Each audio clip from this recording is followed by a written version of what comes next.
the church, in many ways, is called to a high task. To be a healing presence, to be a transformative presence in the best ways for a neighborhood. That's a hard mission. But that's where I believe the more that we can lean on trusting that the Spirit is at work in and through these simple practices of gathering together for worship, encouraging one another in the gospel through preaching and teaching the gospel, that life begins to take shape in some really profound ways.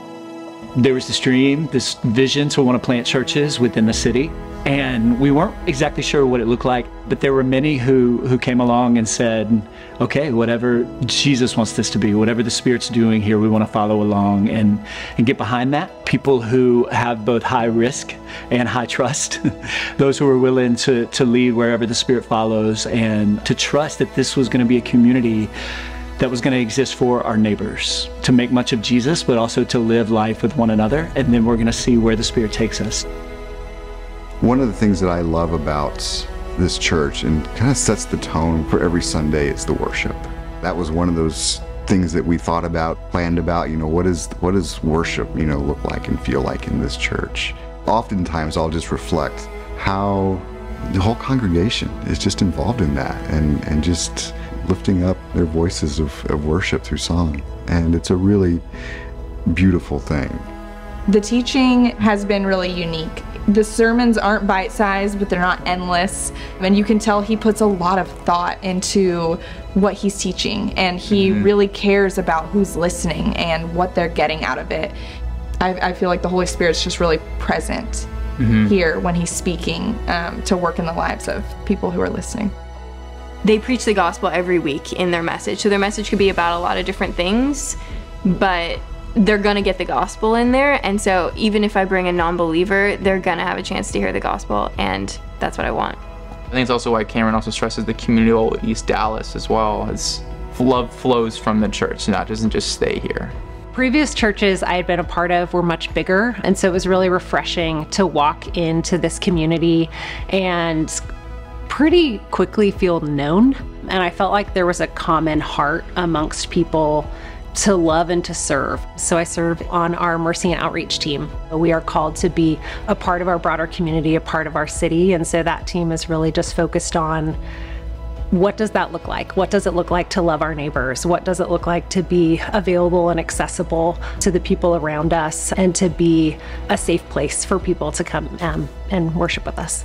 It's been really beautiful to see how all the different strengths that are present within each individual person has gotten us where we are. If we can get better connected with the neighbors who are here and understand what the needs are and then be able to respond through prayer and then service, that's the ultimate desire. We've really tried to take these last 5 years to really do our best to get to know and learn from our neighbors about where the hurts are, where the pain points are, and enter into it with humility, but with a lot of intentionality, trusting that the Spirit's there, mending the broken. And that's a big part of this. When we came to Dallas, we didn't know anyone, and so it was so important for us to find a church that had community groups. We were like heavily dependent on that group to be our friends. They maybe didn't know that at the time, but we were hungry for friendships and wanted real community with people doing life together, and we were able to pray together in the groups and share different things that were going on in our lives. And that has been just really a special time. We are in probably the hardest season of our lives right now, and through the last 2 years, anything that's happened, we have found people at our church who will come over to our house, who will help with our daughter Margot, who will send meals, who will send flowers, who will come pray with us, who will come pray over us. To truly say that the people in our small group, we laugh, none of them were at our wedding, and now we're we would have you all in our wedding.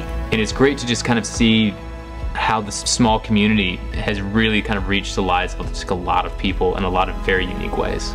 We knew that the church wasn't just the gathered body on Sunday morning, but we really wanted to establish the kind of community that was living life with one another, that there are these deep friendships and there's this commitment to one another in the midst of trials, in the midst of a lot of heartache and hardship.